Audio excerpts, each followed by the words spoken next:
लोणावळ्यामध्ये गेल्या 2 दिवसांपासून मुसळधार पाऊस पडतोय। 24 तासांमध्ये 169 मिलीमीटर पावसाची नोंद झालेली आहे। पावसामुळे धरण पाणलोट क्षेत्रामध्ये वाढ झालेली आहे। लोणावळ्यामधली पावसाची दृश्य आपण बघतोय। 24 तासांमध्ये 169 मिलीमीटर पावसाची नोंद ही लोणावळ्यामध्ये झालेली आहे। धरण पाणलोट क्षेत्रामध्ये आपल्याला वाढ झाल्याचं चित्र बघायला मिळतंय। 2 दिवसांपासून लोणावळ्यामध्ये मुसळधार पाऊस सुरू आहे आणि त्याची ही दृश्य समोर आलेली आहेत। अक्षरशः मुसळधार पाऊस हा लोणावळ्यामध्ये पडतो।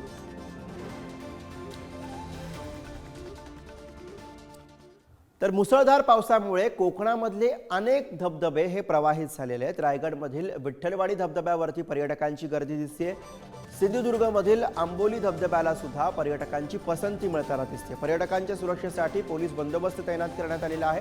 विठ्ठलवाडी धबधब्यातली दृश्य आपण बघतोय रायगडमधली, तर सिंधुदुर्गमधल्या आंबोली धबधब्याची दृश्य आहेत। दोन्ही ठिकाणी आपल्याला पर्यटकांची मोठी गर्दी बघायला मिळते। मुसळधार पावसामुळे हे धबधबे प्रभावित झालेले आहेत आणि त्यानंतर पर्यटकांची एकच गर्दी दोन्ही ठिकाणी उसळल्याचं चित्र आपल्याला बघायला मिळतंय। विठ्ठलवाडी धबधबा आणि आंबोली धबधब्याची दृश्य।